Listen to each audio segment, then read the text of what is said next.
What's going on, PTG Nation? Thank you guys so much for tuning in. This episode, we have Tom Cole, president of the NXL, as he gets ready for a huge weekend ahead at the Disney Wide World of Sports Park out there in Orlando as they film the ESPN show with the top 4 teams: Edmonton Impact, Russian Legion, Paintball Fit, and San Diego Dynasty. So lots of great stuff to talk about. Without further ado, we're going to hop in the show.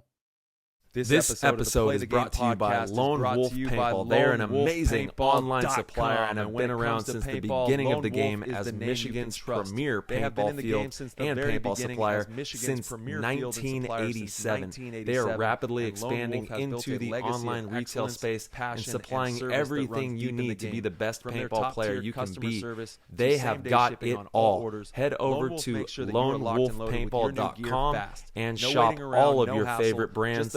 And they also boast amazing customer service and will have this out to you with same-day shipping, which is amazing. It's always nice to know that your stuff is on its way immediately so you can start to use it that very next weekend of play.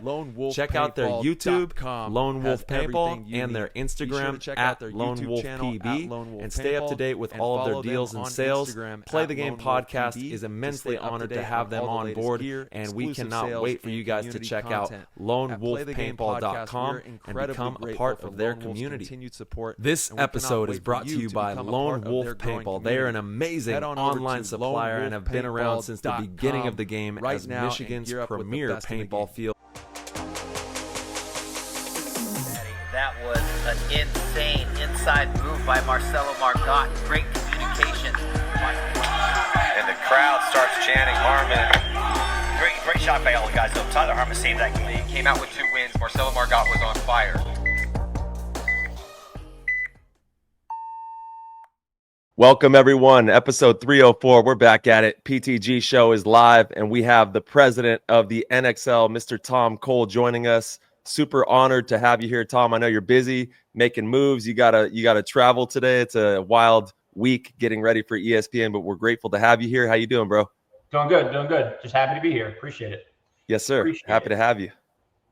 Yeah, absolutely, Tom. Thank you for the last minute little switch up, little early morning show with us. I know you have a busy week, but there's a lot of exciting stuff. So we definitely wanted to have you on, talk about the ESPN show, make sure everybody knows exactly how they can watch it, what to expect, and, what we can do as a community to make sure that the numbers are good and all that kind of stuff.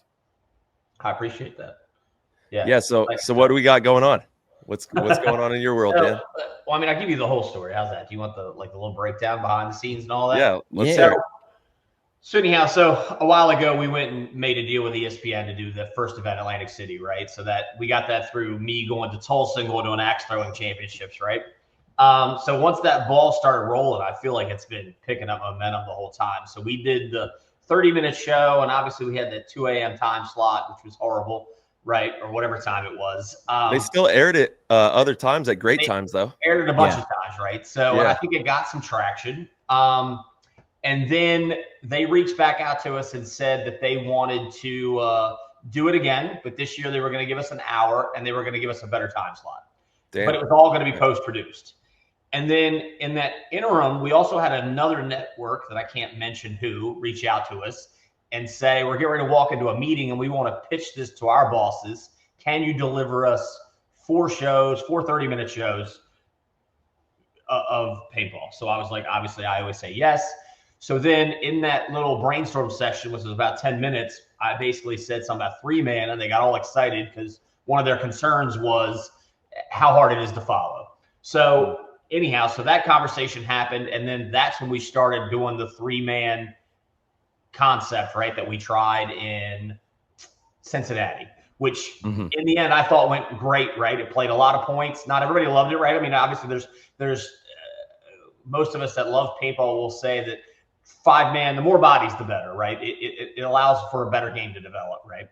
But as far as points and action, the 3-man did do some of that, and it moved fast, so I was really happy with it. But then right before that happened, the guy called back and said, we're going to table that discussion for 6 months, right? The whether we're going to do the 4 shows or whatever. And then literally, like, I was a little down, right? But I think you're just going to go through these, right? We're not going to just start knocking home runs out, right? There's going to be a whole lot of these, like, little dead end trails or whatever. And then the next day, ESPN hit me up and said, before you had expressed an interest in being on the live show in a better time slot, can you deliver us a live show August 1st? And I was like, yes. And so that's where we are. So it's been a lot of back and forth with them, trying to, just make sure it's going to be a smooth event. I mean, it's the first time they've ever done paintball. It's a little outside of the scope of what we normally do. So it's been challenging, but it's been exciting. I mean, we're right in like a legit stadium. Yeah. As the main part of the stadium. So yeah, it looks amazing. Can't wait. No, it's pretty cool. I mean, it's a whole new level of professionalism that they're asking out of us, which is cool. It's a good thing for us, a hill for us to have to climb. But it's all a learning curve, right? Like, I mean, just everything is.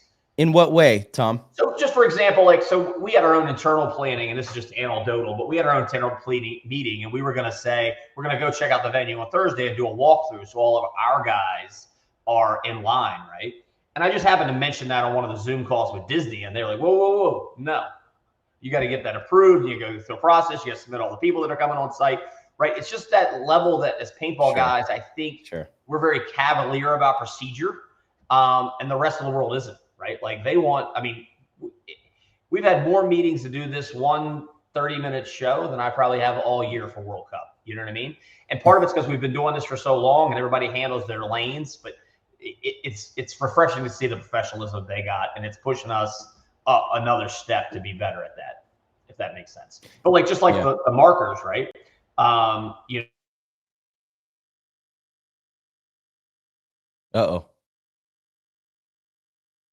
Tell me, boy. Did we lose him? Okay, yeah, we lost him for a second. He's frozen in time. See if he comes back here. Well, that's a long. Yeah, it's really interesting. I want to ask him about in what regard the ESPN people were thinking it was difficult to watch, or what aspect of that is super hard for them to follow. Just think it'd be interesting to hear what they say about that. Agreed. Yeah, he's froze up, boy. Boy froze up. Paintball, I mean, just like any sport though, is confusing if you don't know the rules, you don't understand the players, you've never seen it, so I understand simplifying it. And again, I love 3-man. I think it's really cool. It's really all right. He exited the building. He will be coming back in here shortly. But yeah, the 3-man is definitely more digestible. I like the format that they're going with. It seems really fast paced, a 10-minute running clock with 30 seconds in between. So you have to play your whole roster. You got to have like multiple lines. I'm really excited to watch it. I know we'll be at the WCPPL Friday morning watching it. We don't have games until Saturday, so we'll be tuned in for sure. But yeah, here, let me on the back end. Let's see if I can message Tom, make sure he's all right. His computer didn't blow up. Yeah, that was a full malfunction over there. But yeah, for everybody that doesn't know, it will be this Friday, August 1st. I know we've been sounding off on it, and that would be 10 a.m. Eastern time, 7 a.m. for the West Coast. And we're looking to, have a fun time out there. It's going to be in the Champions Stadium at the Wide World of Sports in Disney World. So if you are in the Florida area, or if you want to just fly out or, make a fun weekend, come join us. It'll be free to attend. The first 100 people, I believe, are going to get a free shirt as well. So you can come, pack the stadium out, watch some paintball, and it'll be an hour-long show from 10 a.m. to 11 a.m. East Coast time. So that would be 7 to 8 West Coast. And it's going to be the first time in the history of paintball that we've had a live show on TV. And I know there's a lot of pushback on the TV discussion. It isn't the end-all, be-all of viewership, and we're going to continue to create new ways of viewership for paintball. But man, is it a great start. We want to have the streamers. We want to have other avenues of people being able to watch as well. But this is a really, really good place for our sport to be hosting itself on ESPN, which is the premier sports channel, in regards to where most people consume a lot of the major sports. So we're moving in the right direction. Yeah, it's a pathway to legitimacy, right? That's probably the biggest thing, is that it again legitimizes what we do. It's going to show a lot of new eyes the tournament side of paintball, you know. So like we always talk about, people still don't know what we do, and when we say that, we don't mean people don't know like what paintball itself is, but they don't know what tournament paintball is. You know, most people know what paintball is, but when you tell them that you're not in the woods, not wearing camouflage, not playing Call of Duty in real life, they're really surprised, you know. So that's what this kind of stuff, you know, definitely does. Tommy, we got you back. Yeah, sorry, we just had a flicker of the power and that shut everything down. So. Damn. You've been doing too many shows, too many appearances lately. You know, you're just the circuits are breaking. Ryan's Greenspan is probably giving me some type of computer virus or something. They probably did give you a virus for sure. PPG comes up, just shuts the system down. Wise. Oh, that's funny. Tommy, we were just talking about how it's, you know, monumental for the game. Right? They want to. We have to have all the markers in our possession before they go on site. We take them. We meet with their security team. They have the dogs go through them. They inspect every marker to make sure that they're safe, and then I deliver them to the pits. And then we keep them with us until the end of the event and take them off site, and then deliver them back to the players. So, so I mean, that's the stuff we're going to have to do, right, as we start to move into the more traditional markets, right, and kind of do some stuff. So, and then just, you know, the details on the commercials and how long the match is going to play, you know, and all that stuff, you know. It's all good procedures for us to start learning as we try and move into the space. Yeah, of course. Tom, I got to ask, because I know this has been a question that like anyone that I've talked to about the ESPN thing has asked, how come X Factor didn't earn a spot? You know, they won the 3-on-3.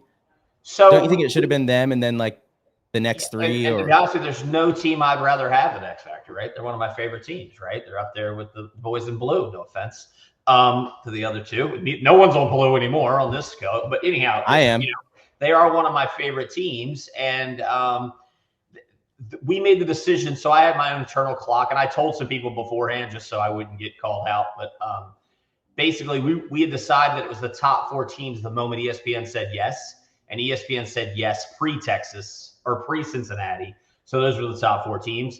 Luckily, it still is the same 4 teams moving after that, but it's our overall ranking. I don't think we ever want to do anything spectacular off of a one-off type of an event, right? It just would have been good incentive, a good incentive for the going into next year. Like we would say that if we do another 3-man, it's going to be based on a 3-man series or whatever. But it would have looked weird if I announced it. You know, I would have to announce it before the 3-man that's who was going to get it, or something else, right? But the fact that I already called the teams that were in the top 4 and said that we're doing the ESPN show, it would have been bad. So I did all that before Cincinnati. Got it.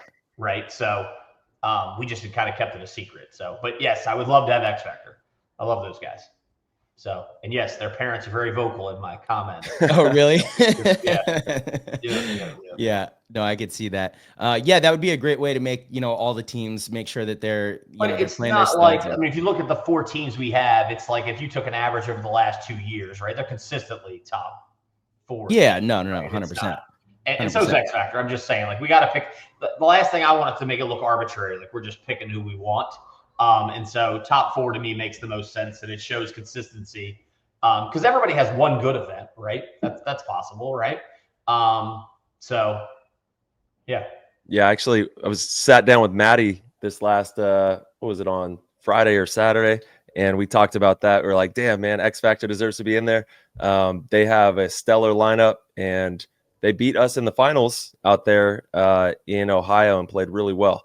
It's a fun format. The 3v3, we were talking about that too with Maddie, is like you can't, with 5v5, couple extra bodies, more lanes covered, you can watch a little bit more, shut a little bit more down. With 3v3, you can't really watch everything all at once. So there's going to be opportunities all over the place for people to move, which is going to be exciting to see. Obviously, only having 2 pods, for everybody out there that doesn't know, we're only going to be playing with 2 pods each out there. So that adds an element to the game as well. I was actually just practicing that this weekend and have been, and it's been, it's been an interesting switch up on how I approach the game.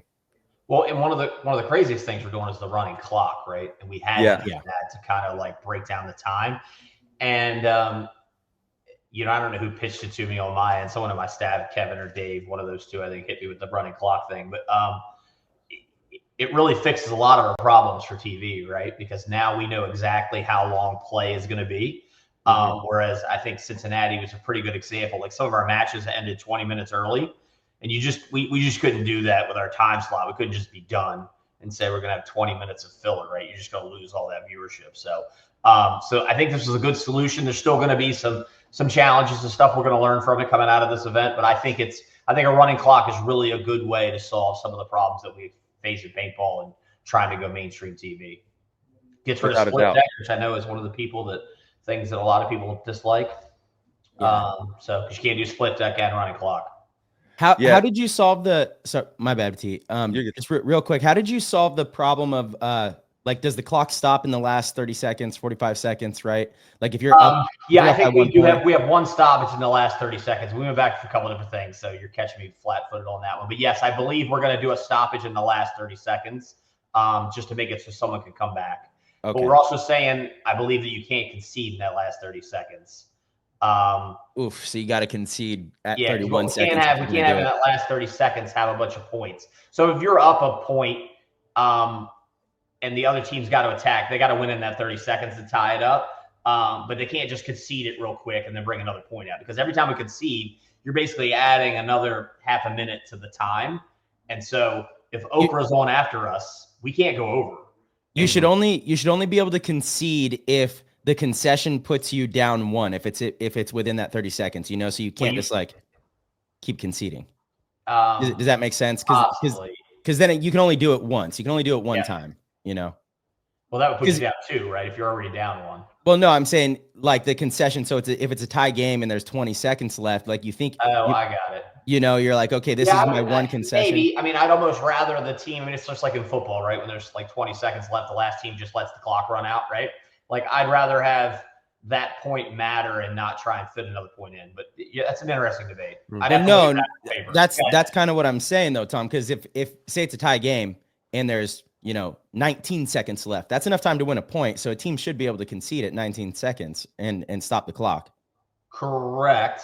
And that would be fine. Yes, you're saying if it was tied game and you were about to lose, you could concede. Yes, that's exactly the one time we want to use it. But you can't concede again. Right. Correct. Right. Yep. Yeah. Okay. And then it would be 30 seconds, obviously, just like we've discussed. To get the new squad out there. Very interesting. Yeah, it's definitely a shift to the normal style of paintball that we've seen, and it does solve a lot for the TV dilemma. You're right there, Tommy. And it solves the split deck dilemma, right? So because now we know exactly how much time there's going to be, right? So we have to get rid of split deck if we go to a running clock, right? There's no way to do a running clock and split deck. So, it's just super confusing for a viewer. They're like, "What is going on?" I've tried to do it a million times in my head how we would do this. Oh, and but it's no way. It's completely understandable why we have to do it at the tournaments. There's, we have to put this show together, and there's a lot of people that need to play some paintball. So completely understand that. Yep. Yeah. So I like the running clock. I think that's neat. Obviously it's a little scary being the first time we've ever done it on live TV, but I think we got this. Yeah. How does it feel to see paintball live on ESPN? This is the first time in the history of the game, live paintball. I was excited all the way until Friday, and then on Friday I started getting really nervous. So that's where I'm at now. I'm a little nervous, but I have complete faith in the teams and our team, and then Disney and ESPN have both been great. So I'm pretty sure we're going to put a great show on. Just still nervous. Understandable. Of course. And when you were talking with the ESPN production team or the people that were viewing the game, and they said, it's kind of hard for us to understand what's going on. What did they mean in that regard, or what was difficult to understand for them? So, and what ESPN that we were talking to about, that was a third network. Okay. Or a second network. However you want to do that. They basically just the amount of cameras and the amount of personalities. Mm-hmm. Right. Okay. So, you think about it, we have, Impact has what, 9-10 guys? Yeah. Damage has how many? 12. 12, right? So it's a lot. It's a lot going on. And I'm not saying other sports don't do it, but if you look at it, and that's one of the problems we have, right? We try and compare ourselves to legacy sports who have had 100 years or whatever to build a storyline. Yeah. We're trying to come in quick and there's arguments on both sides, but like most of the new sports have a much smaller roster, right? Of people that are actually playing or whatever, all the emerging stuff. And not all of it, right? Because you got lacrosse and stuff, but the quick, easy to gamble, we'll call it the pulp fiction, right? The easy to read type stuff, escapist fiction. And so maybe this is like a way to ease them in, right? Give them something that's a little more digestible, build some fans, you know what I mean? Because really, if you think about it, I mean, as a layman, right, when you watch football, I probably know like 2 of the people, unless they're on my fantasy team, right? I don't know the center and I don't know the left tackle and all that stuff, right? But and they do a good job of concentrating on those marquee players and making them household names, you know what I mean? And so we got to do a better job of that. But it's significantly easier to do it with 3 guys or 4 or 5 guys than it is to do it with 12. And then you multiply that times 12 times 20, you know, now we're at, you know, we have to make every team have players that resonate with the fans. Yep. This whole trying to create fans and fan engagement, that's a whole new world for us, right? It's something we are just getting into and something we're all going to have to do a better job at, right? I mean, and you can see, I mean, there's a clear difference between the key few people, 2 of you all being amongst them, that do a good job engaging fans, right? And then there's whole groups of people that just don't look at fans as anything that's going on, right? And you know, even in like the WNBA, you know, like Caitlin Clark, she makes significantly more money because of her fan recognition than she does because of her actually playing the sport. And so that's a good way for players to start getting paid and be, you know, accountable. Yeah, absolutely. No, it's without it, we have nothing. It's all derivative of growing the network, of making people interested. You got to really drive them to the TV screen. You got to drive them to want to view what we've got going on. Yeah. And it's funny. Me and Marcel have this debate occasionally where he's like, you know, there's nuances in the game and we got to do a better job of teaching that. And I agree. But it was amazing to me. I talked to a lot of people at Cincinnati because I was polling them on whether we wanted to do teams like brands like Dynasty and Impact versus Fit and Red Legion, or whether we want to do like an all-star game and stuff like that. And I would say most of our fans at the events, at least, really understand the nuances of the game and are really into like all the details and all that stuff. And so we probably, you know, need to just kind of like start spending some time trying to create more stories about that and what's going on and you know, kind of digesting that for people so that they all understand it, you know? Yeah. I mean, there's even times that I'll ask one of you guys, I'll be like, hey, why are we doing that way? Why are you guys suddenly starting to play that way? You know, you guys explain to me that whatever the nuance is, right?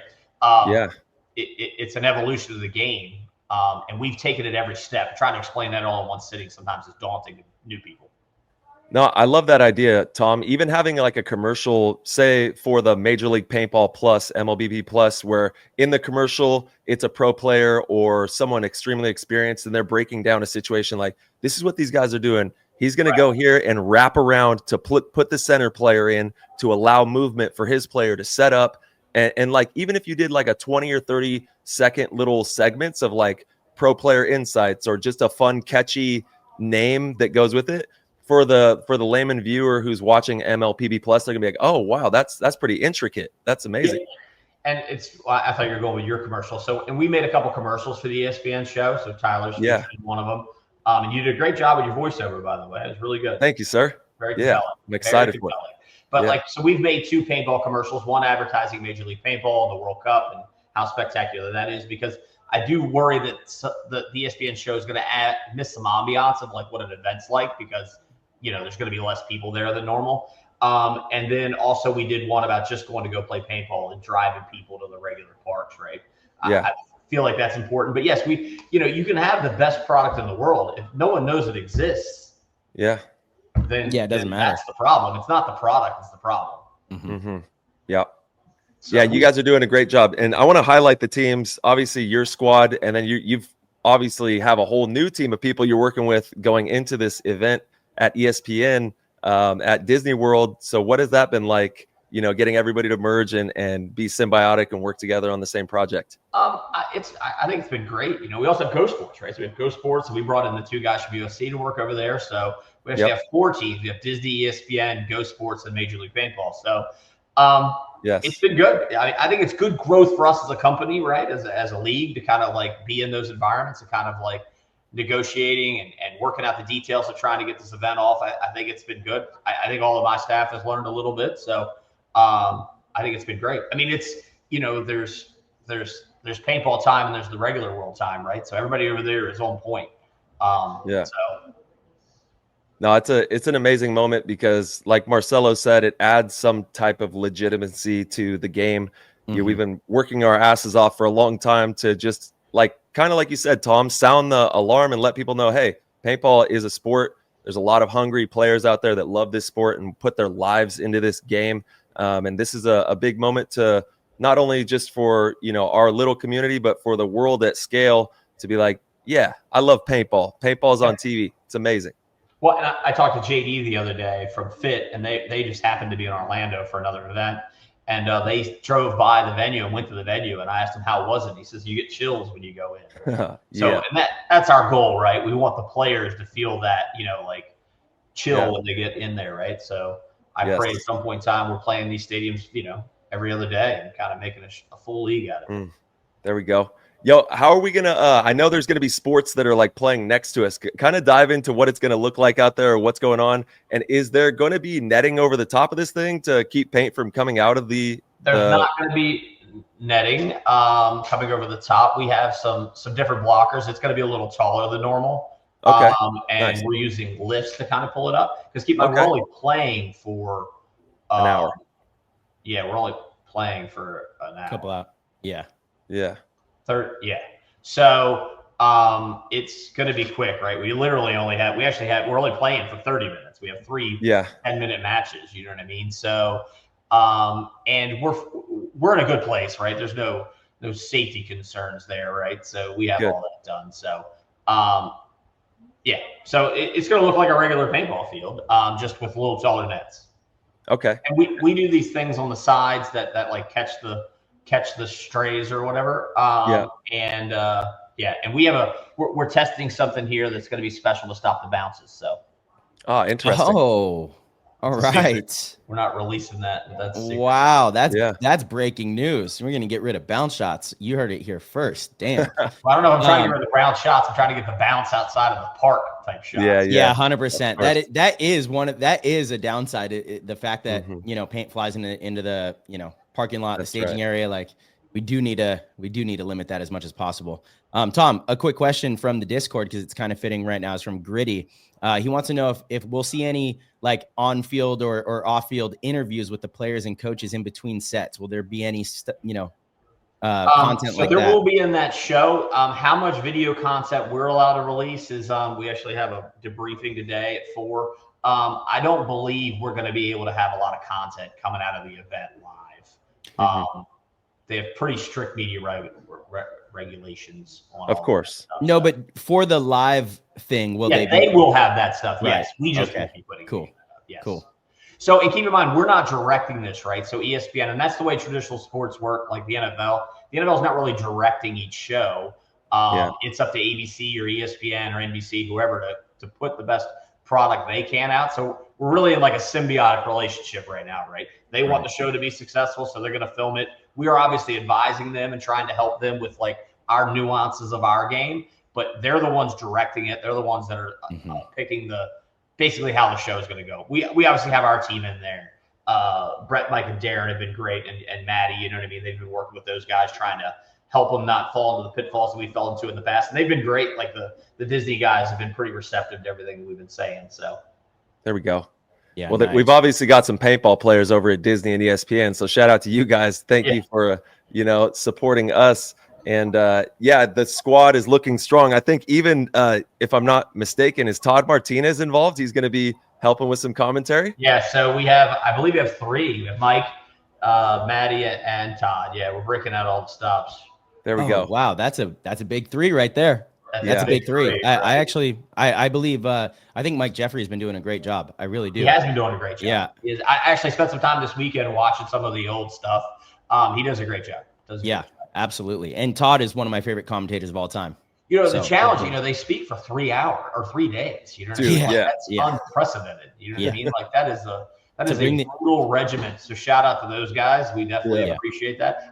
Inconceivable to me to have to talk live for 3 days and not say something Yeah. Well, just to bring the energy for 3 days, 12-hour days, that's a tough task for sure. Yeah. You know, And in a perfect world, we should really rotate those guys a little bit and give them better breaks, right? But I think I'm going to go out and let Maddie's like such a professional that he wants to be there all the time. You know what I mean? So he loves it. He loves it. He loves it. I know. I was talking with him about that. I was like, my head would be screaming, bro. After, oh my God, so much. It's a lot. Yeah, it's a lot. Yeah. And if you mess up someone's name, it's bad. Yeah, they're like, hey, you slaughtered my name. Yeah, you slaughtered my name. Yeah, so, they hear it all day. How exactly can everybody watch this? I know it's on ESPN2. It's on ESPN2, which means you have to basically go to Roku, YouTube TV, or have ESPN2 in your natural lineup. So, and we should be sending out a brief in the next couple of days, kind of reminding everybody all the ways to see. So we're getting that directly from ESPN right now and all the different ways you can watch ESPN2. But it's 10 a.m. Eastern, so that means 7 a.m. Pacific, right? So we just try to get as many people to watch as possible. If you could share our little flyer about it, it's got a huge amount of shares so far, which is pretty amazing. Because the more people, we just got to beat it into everybody to be there because it's easy to forget. So set your stuff.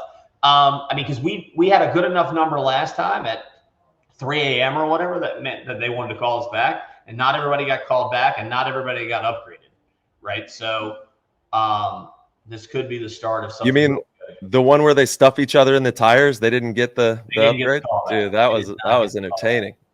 I know, it's upsetting because I thought that might be my future. Oh, man, that was crazy. I was like, what the hell? Some of those sports are off the wall, but hey, shout out to the obscure sports, all love for all these sports out there. We're all just trying to make it and be entertaining. We have a really entertaining show. But yeah, it's really cool to see that they found it entertaining enough, and the people obviously that are tuned in found it entertaining enough to give us another episode to run with. We have hardcore fans, right? Like a lot of those other sports don't have hardcore fans. So we're bringing something that so there's other sports are kind of looking at it, and we are too, but almost like an infomercial, right? This is us getting a 30-minute ad or an hour-long ad on TV, and basically they don't have a lot of fans already, but we have, just in the NXL, we got 11 years of fans, right? And paintball in general has got 30 years of fans, right? I mean, Dynasty, Damage, Impact have all been around for many years, right? So, we bring something to the table that no one else does. And so we really, we really want to see a spike in viewership during our program. And then obviously in a perfect world, it would go down right after us.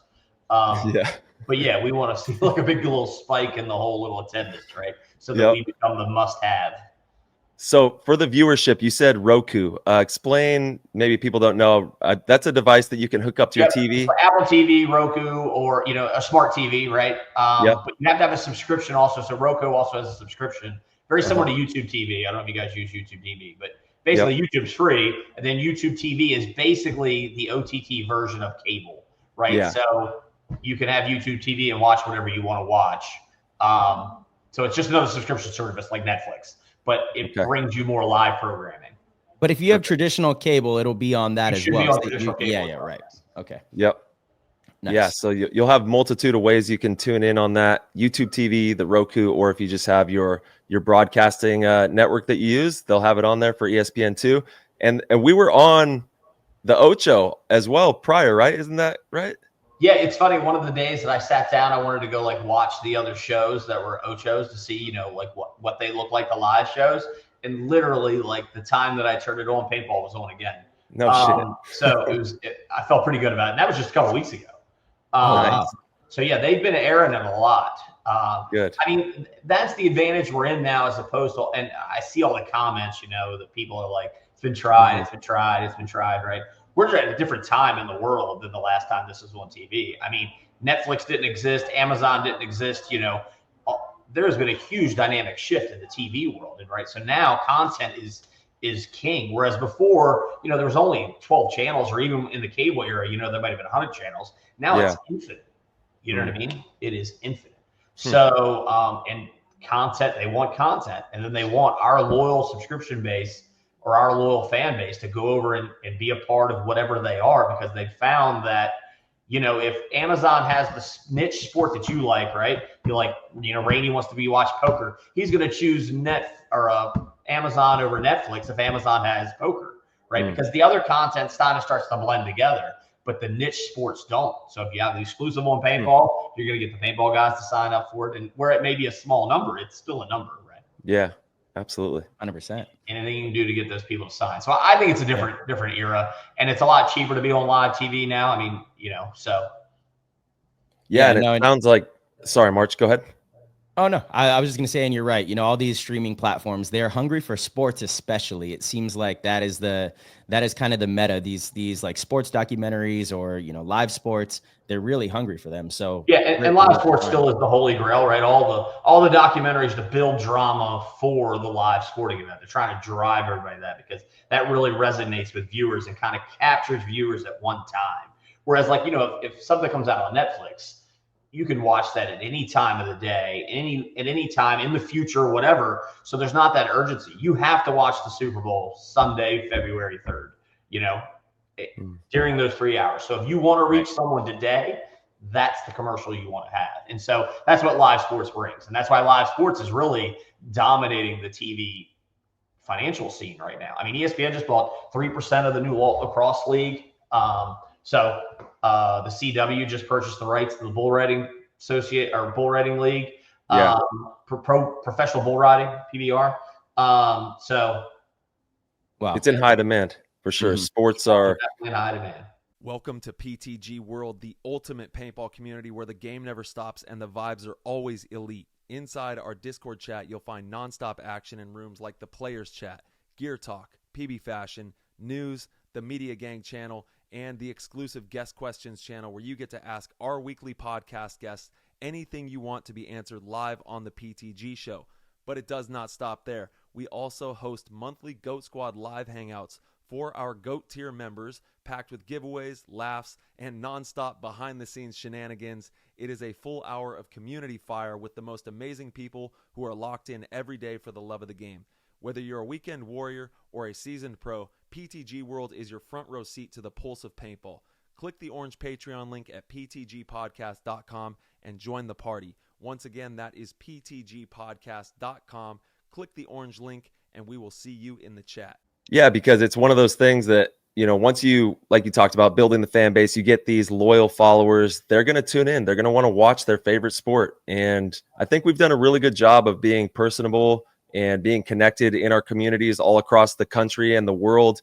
And we have built a really strong following for the game. Yeah, no, and like we have great personalities now, right? It's been a in there, right? Mouse is like a full-time ESPN episode just in himself. You know what I mean? Damn, we need to get the TV crew out there to Mousy Boy. Let's go. Yeah, he's one of the most entertaining for sure. Talking about collector's jerseys, you know what I mean? He's got jerseys only worn once. Switch teams. He's having fun, man. Oh, I'm sure he is. He's having fun. I think he'd be happy with damage. Oh, I mean, yeah, 100%. Yeah.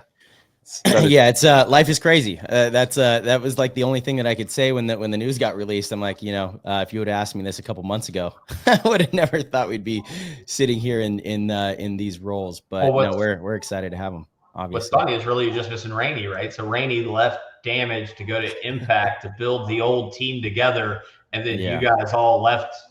Dude, from my perspective over here, I'm like, what happened? Those guys were supposed to be. I'm like, yeah, this is crazy. This is insane. What happened? Yeah, it's definitely a crazy world we're living in right now. Yeah.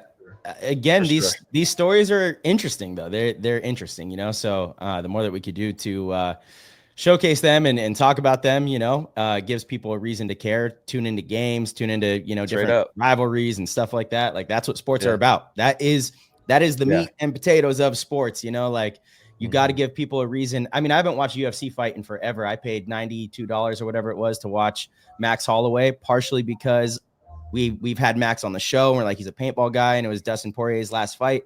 They did a good job of giving you there's reasons to want to watch that fight. You're willing to pay.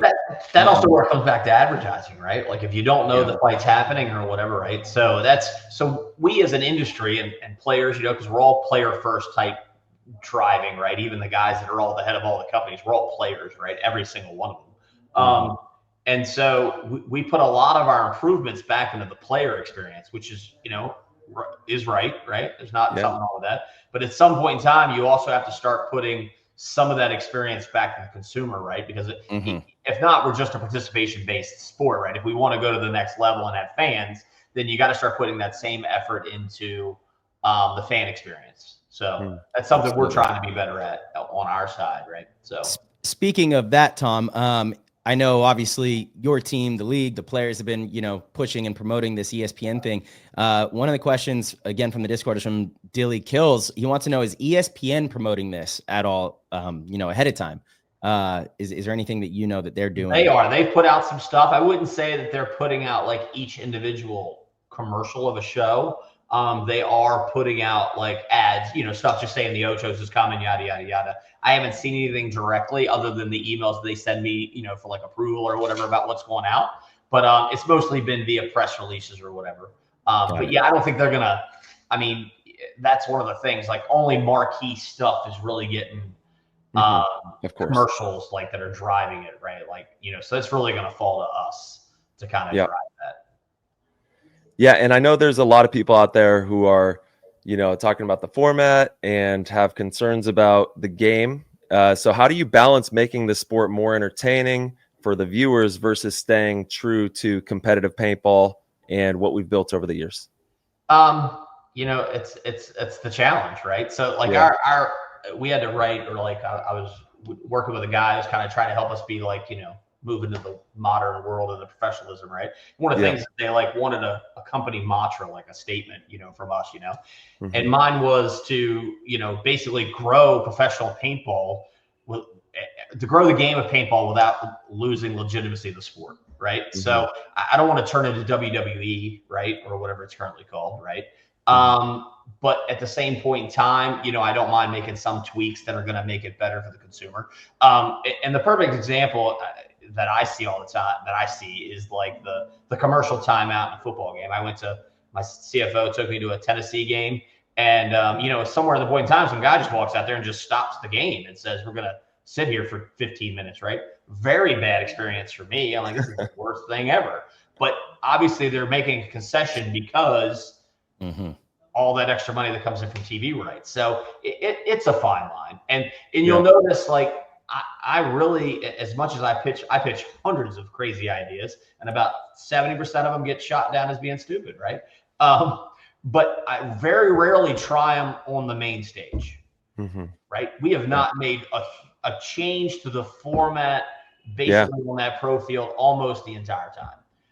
And so we do these little exhibitions and we do these other little things and we hear the dialogue. And then in my opinion, not one of these tests have ever been a failure because we learn, right? That old adage, Thomas Edison tried, had 1,000 inventions fail before he made whatever, right? So each one of these things we learn from and we're building on. And at some point in time, we may make a change, but we believe enough in the core that we don't like making changes drastically. But it's a challenge. It's a challenge. Wrestling is the perfect example. If you are a true wrestler to the art of wrestling and you went to college to be a wrestler, there's no real pro thing. You got to skip to being a reality TV show star and become a wrestler, right? So they obviously didn't go down the correct path, in my opinion. You know what I mean? And, you have to look at the traditional sports that have kind of made the compromises they've made to see what they got to do to keep things going, right?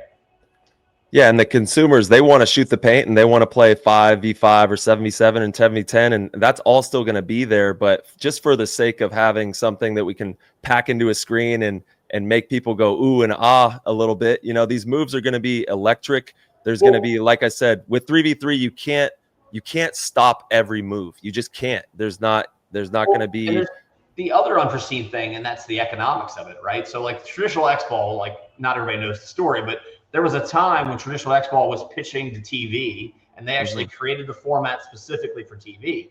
And some of the mistakes that we made that were unforeseen, I wasn't a part of that, but just as an industry we made, was the rosters were big, they shot a lot of paint, and it was really, really expensive. So what happened means we couldn't survive for a long time without the deal. So, and if you think about it, almost every owner of those teams, short of a couple, are gone from paintball completely. So that means we had people that were willing to spend hundreds of thousands of dollars on their pro paintball team that have now been burned so bad they're gone. Companies went bankrupt. this whole thing, right? So that's one of the things that I'm concerned about is, we need to look at the cost of implementing this as well, what it's going to cost the teams, what it's going to cost the TV programs, and ultimately what it's going to cost us, right? We've got to make something affordable, and trying to carry like a 15-man roster and because we don't know what the future holds. Maybe we're playing in 20 cities, you know what I mean, and having to move this entire circus every time. You don't want to have a huge roster trying to put that stuff on, you know what I mean? So all these things have to be taken into consideration. Are you guys considering moving the traditional style that we play into a limited paint format? A lot of us are hearing 4 pods. So we have been pitching that right now. There was an argument to change it mid-season. That to me I feel is a little draconian, but we did. I mean, we're trying to recover from Cincinnati, right? There's a lot of long, slow matches there. That's the field, Tom. I mean, I've been on air saying this about those. I don't disagree. But at the time, it was pretty painful, right? So Absolutely. We're struggling. We're looking to make quick changes, especially as we are right on the cusp of TV, right? But I would like to go to limited paint in the Pro Division next year. I think that's almost a necessary thing. And just the Pro Division, just because of Disney. I just don't want you guys just dumping tons of paint on the property either, right? We have to clean that up and you know what I mean? We have to leave that pristine when we leave, and that's going to have an effect on whether we're allowed to come back to these type of places, right? And just the volume, right? I know it sounds crazy, but if I gave everybody a slingshot, it'd be pretty easy to clean up, right? If I gave everybody a full auto 15 balls a second gun, it's going to be a lot of stuff to clean up. So just even that logistics, that stuff that no one really thinks about, but it's like, the difference between trying to deliver 20 cases to the venue or trying to deliver 100 cases to the venue is the difference. Well, yeah, I guarantee you people aren't going to be loading sloppy if you only got 3 pods. You're going to make sure every paintball gets into that loader. Exactly. Right now, it's just kind of like, woof, woof, we're just winging them. Yeah, you want a reel to go viral, just dump some paint by accident. You know what I mean? 100%. That seems to be what everyone loves. Real quick, though, Tom, did you say that the change would be only for the pros? As of right now, nothing's mandated. You know what I mean? I would try and push that down for the pros. I think you guys are supposed to be good shots, so you need less. Do we also have any actual data to show that you will shoot less paint in the limited paint format? Because I think what ends up happening is you actually end up playing more points, and so you less paint. Well, judging by Europe, so I did a survey a while ago of like how much paint everybody shoots, and Europe in general shoots less paint than we do on the tournament side than we do in the U.S. So player for player. So they have a lower mercy as well. They have a lower mercy as well, and I think the game clock is a minute less. I'm talking about practices and everything. Okay. Talking about practices and everything. So yeah. I'm a fan. I really like the limited paint. I would love if we went to now. What we don't have is any evidence that it makes you quicker points.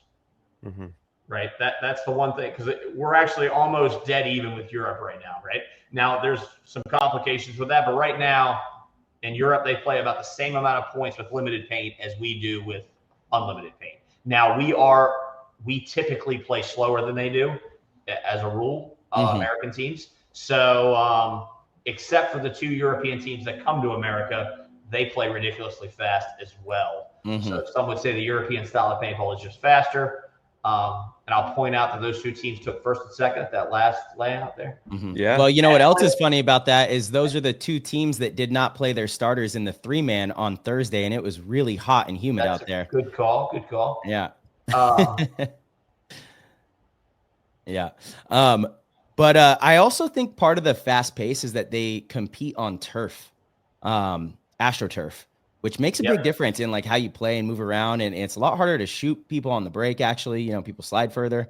It's an interesting thought. That's what I'm saying. There's too many intangibles over there to really use that as clear evidence, but there is no evidence the other way. Right. Really, the only way to test it would be to play, 2 layouts, both at 2 different tournaments. That one was limited paint and one was true paint, right? At a real tournament, be the only way to know. For sure. And because layout is everything, right? Like, like the last layout, and I'm making up numbers, but let's say the average points played was 6 during the traditional X ball, and then the event before the average points played was 11, right? Because we track all that average point stuff. So, and the real telling thing, and that's probably less layout and more playing style, is how long that first point is. right? Because when you're down, the game starts to pick up. So you might have a game that had 6-7 points in it, but they could have all been scored in the last 3 minutes because someone was down. So really it's that first point, and I don't know who Impact was playing, right? But we had that 13, 14-minute point, right? That I was extremely frustrated about. Even me as a player, what are you doing? Well, even me as a player, I'm like, good God, Were you on the field? I believe so. Yeah. You could have fixed that by shooting someone. You know that. Yeah. Tyler wasn't trying to do that. Everybody's always trying to solve my problems. Yeah. Solve somebody else's. I guarantee he was trying to do that. Turn around. Yeah. Stop lollygagging. It's an interesting thing out there. You know, people get into it, and it's like these certain formations. Once it gets into a particular formation, they can be pretty hard to break through. So I don't know if there's, you know, some type of I don't know. I don't know what the answer is, to be honest. On those fields become just incredibly difficult because they're very one-dimensional, because everyone goes to the strong side, and then the strong side ends at the 50 because it goes into the weak side. So you run into this problem. And again, like, teams were able to speed it up. If you've ever played for me from a coaching standpoint, you know that I believe you can speed up almost any field. Of course. But when a field is easy to slow down, you're going to get majority of the teams that don't want to make the mistake, and they're going to try to slow it down. You do get to a little bit of a stalemate, especially on those flip-flop fields, because you're going to have a faster side and a slower side. That's just how every field is. And the fast side goes into the slow side. So you end up having like everybody on the cross trying to stop the fast side, because you know you're at such a disadvantage over there, you know, with your slow side. And so you end up in this like crossed up field, and it's, you know, really frustrating. Like we've been saying this, at least I've been saying this, you know, pretty strongly since the first one we did that was like this, you know? That's the issue you run into. But so hopefully we don't do those anymore. But it didn't play slow in 3-man, right? So we actually scored almost the same amount of points in the 3-man for 7 minutes as we did in 5-man in 15 minutes. Just because stop everything. Like Tyler said, it's impossible to stop everything. So question about the ESPN thing, Tom, and I know we know you got to go here pretty soon. But question about the ESPN thing. I think I heard you guys say the field's going to be a little bit smaller. Is there going to be the same amount of bunkers as there is on a 5-man field, or like, how is that going to look? That is a secret that Jason has. Yes, it is going to be a little bit smaller than a traditional field. And everybody, there's a whole big thing about this. I personally believe that the 3-man field really should be a 5-man size field, right? And I know a lot of people point that out, but the smaller it is, the more it just comes back into one-on-one duels, right? Which is not what we want. We want you to have your spider senses going about which way the guy's coming or which way you're going, right? I want the ninja effect still in effect. I don't want to feel like everybody's going to gunfight their way through it. And so I thought that played out really well on that thing. So we've tried to make the field as big as we could, but obviously we had limitations with the space there. And there'll probably be a couple less bunkers, but it should be pretty busy. We don't want big gaps either. Yeah, I'm excited to see the layout. We'll be out there to get eyes on it, and it's going to be a great weekend. Tom, I know you have to go, so before we let you go, we got one more question from the Discord. Actually, it's more of a request from Fab. He's wondering if for the shows coming up, but prior, I think he said in like 2020, the scoreboard would show the game clock for the match that's about to be played while the commentators are talking. And even sometimes the commentators, they'll be like, I don't know how much time is left in this upcoming match that we're about to hop into, but it's somewhere around this time. Just putting that little element onto the clock next to. So I will make sure that we have that here. I think it's going to be easier because we only have one match at a time. I think split deck. Even I get confused in split deck, right, when we're watching. Yeah. Right? There's definitely. I mean, we're going to end up looking like an airline or a pilot's little screen there with all the different dials and stuff that we got to have. But I mean, that's one of the challenges split deck. But I think we will have a clock up at all times because they were pretty adamant because they have their own, bugs or whatever widgets that are going to be in there that are going to follow our time. And it's, so. Yeah. Awesome. Yeah. And no, you're exactly right. That's exactly what Fab was saying is for the split deck. A lot of the times, I tell the same thing, and it's I appreciate it. Yeah. Oh, cool. Yeah. There we go. And we need those little tidbits. Sometimes we watch things so often and we know what's going on, and then until someone points something out outside the box, and you're just like, well, yeah, I have no idea why we didn't do that forever. Yeah. Well, we did used to do it. That's like, it's like, why would we take this away? Sometimes things just get overlooked. I get it. But Alexander the Reaper, number 9, he goes, he wants to know, Tom, do you see the NXL shifting to 3-man if the ESPN event is really successful? Do you think that would trickle down to regional leagues offering D3 and above? Currently in the Carolinas, 3-man stops at D4. Yeah, so, I mean, if you want my dream life, right, if you're asking what my dream life would be, we would have 2 parallel things, right? We would have a NASCAR Formula 1, we'd have 3-man and 5-man, right? Awesome. And it would be vertically integrated, because I think that's one of the things that stops 3-man from growing, is that we basically say, that's the beginner league. And then once you get to a certain point, now you almost have to double in size, and you're actually doubling in a lot more than that management, right? Like it's exponentially harder to run an X-ball team than it is to run a traditional 3-man. And also, I don't think a lot of 3-mans are being run traditional X-ball style, which is something that I believe in. And so, yes, in a perfect world, that would be the case. I would not envision us getting rid of the 5-man. I would just, probably let both products exist and see what ended up working out the best, right? Yeah. Nice. So if you think about what happened to truly get the X-ball, right, if you look back to how it happened historically, so the PSP, which is the league before us, they ran 10-man. It was a 10-man league for 10 years, let's say. And then they switched the pros to X-ball, and then they had demand from the lower divisions to go to the other format. And so they did it organically without like forcing people to make the change. And then they offered both at the same time. So you could play pro 10-man and X-ball. You could play D2 10-man and D2 X-ball. And they started trickling it down, right? And then just as those other divisions stopped filling up, then that's when they kind of, there might have been 3 teams left in the 10-man or something. Sabre Wolves, I'll give a shout out to Sabre Wolves. They might have been hanging tough to the 10-man, but they were just kind of forced to move over, right? But that's, you let the consumer kind of decide that, or the fans or the players, right? Yeah. Whichever way that goes. Tom, are we doing a 3-on-3 exhibition at the next? We are. We're not calling it an exhibition anymore. We're calling it the Thursday tournament. Oh, wow. Okay. All right. So it'll be. I mean, it's a pretty good prize package for a 3-man there. Well, actually, I want to talk to you about that. Is it though? Because what is it? It's like $6,000, and isn't there like $19,000 in entry fees? I mean, that seems like, especially for the first one, which was an exhibition. I know there's extra costs with like refs and stuff. It just seems like a little bit of. So and you're gonna get me in trouble, but yeah. So basically, we have you can't make something that's not reasonable cost if it end up replacing everything. Does that make sense?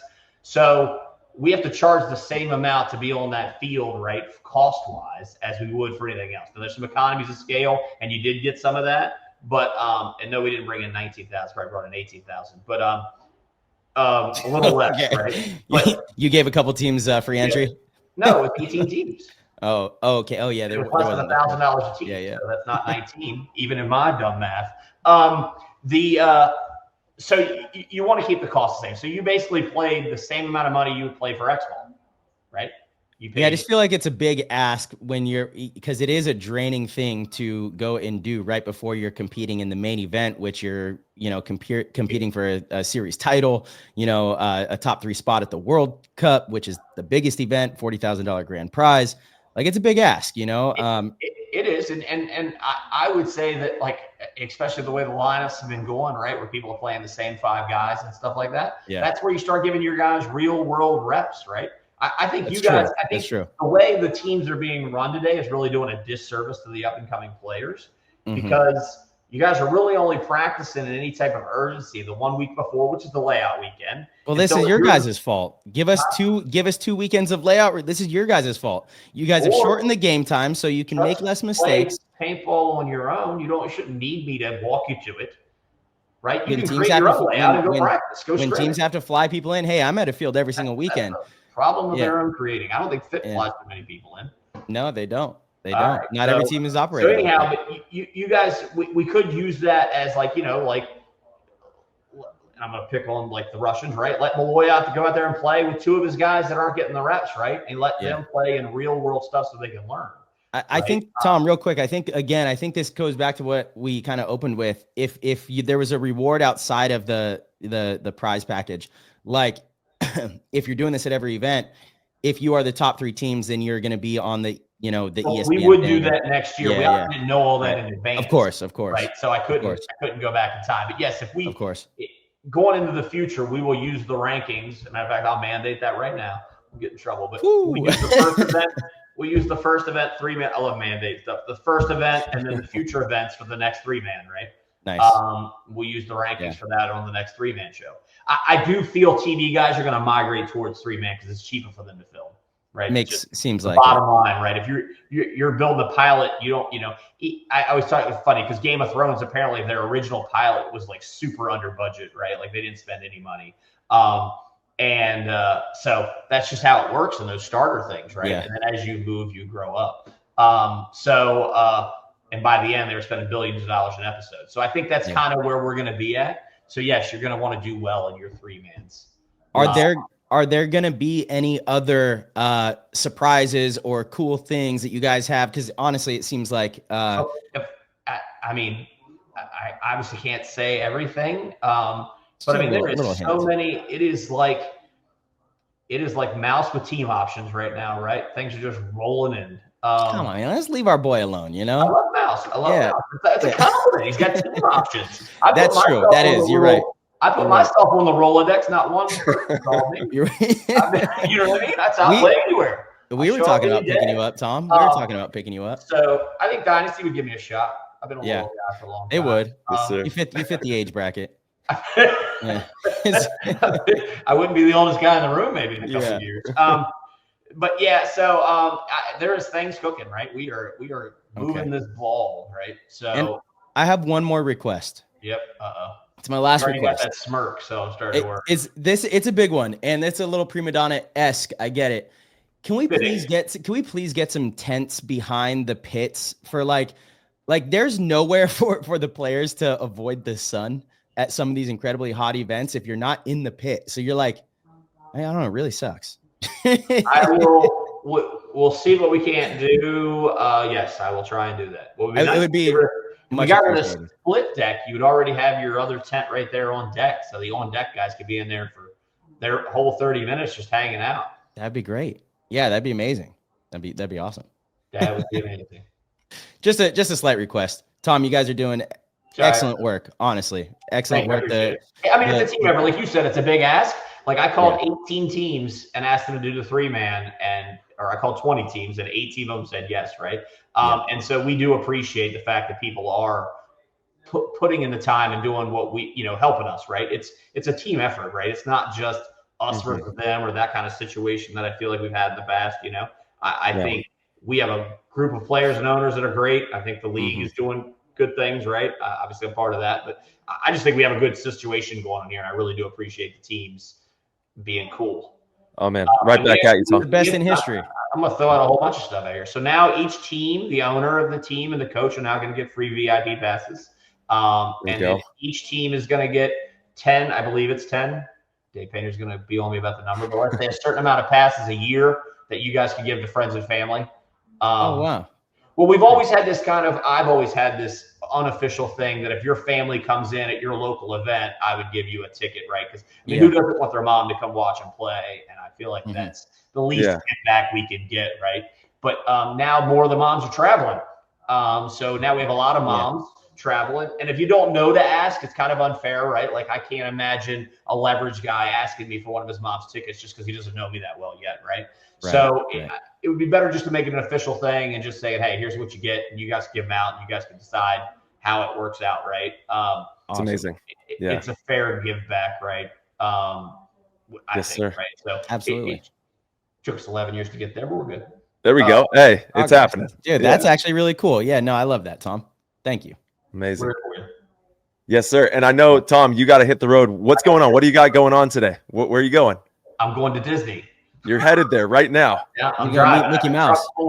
So because we didn't really know everything, I took stuff from the last event, Cincinnati, and threw it in my truck, and to make sure we had the stuff that we would need, depending upon what audible got pulled. And so I'm currently driving that stuff to Disney.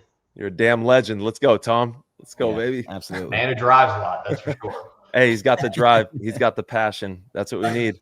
And Tom, before you go, let the people know, just like if there's anything that you want to say, to the community going into this weekend for this event? I have two things. One, why does everybody have to say something stupid in the comments? It's wild, man. Yeah. It's crazy. So we just had the BBC do an article over there in the UK. We talked about this. The news guy said, maybe this is an ESPN sport. We didn't say it. The news people, the BBC, people that brought you Animal Planet or something. And they just every comment was someone having to point out how it's never going to work. It's wild. It is wild. And I hate to break it to everybody. I'm probably not the most skillful person, but I get through with just enthusiasm. Right? I bring a level of enthusiasm, right? That gets you a long way. And just if every time we make a post, everybody's got to point out how smart they are. Like even in this thing, people have posted, we should have went with I told you we should have went with the All-Star game. You know what I mean? Or whatever. That drives me batty. Well, the All-Star numbers, they haven't been doing that great, even for other sports. It doesn't matter. Everybody has a right to an opinion, and one person's going to be wrong, and one person's going to be right after the fact, right? But into it, no one has all the answers, right? So how about we just all stay positive on one post that's talking about, let's introduce ourselves to the outside world. And my analogy is suddenly you get a date with a hot girl, right? And so you post on your friend. You've been trying to go out with this girl for years, right? And finally she says yes. And in your little post about it, all your friends are like, never going to work out, never going to happen. Once she figures out you're trash, you're done. What you realize there is those people really don't want you to succeed. Right? Those are your biggest fans. Exactly. They're the biggest fans. Exactly. You said it perfect. That's the first one. And then for all the 500 people that shared that and were positive, I really do love you and I appreciate it. And it's, we all got to do this together. And it doesn't seem like I watched the ESPN show when it went live when it came out last time at whatever ungodly hour it was. I'd already seen the show 23 times, but I wanted my number to count, right?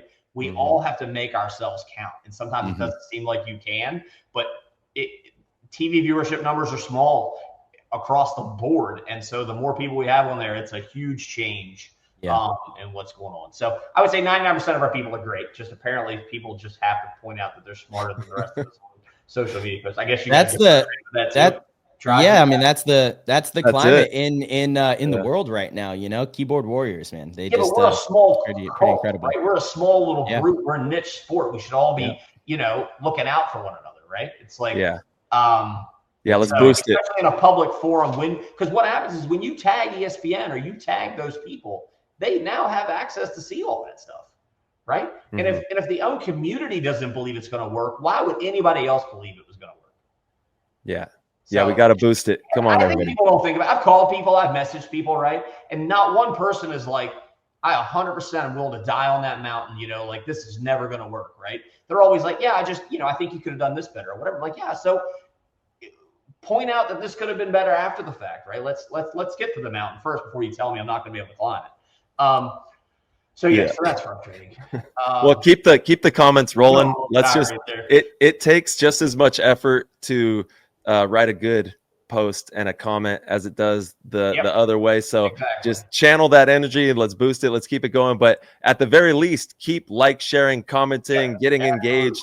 Absolutely. And honestly, Tom, a lot of that wild stuff, it's terrible, but it goes crazy and then it gets the algorithm going. It isn't ideal. As long as people are in there defending it, right? You're always going to have a jackass, right? That's right. But the problem is when someone says something, you need 3 people to come in and say, I think it's going to be great, or let's move this forward, or whatever. You know what I mean? Whatever the answer is.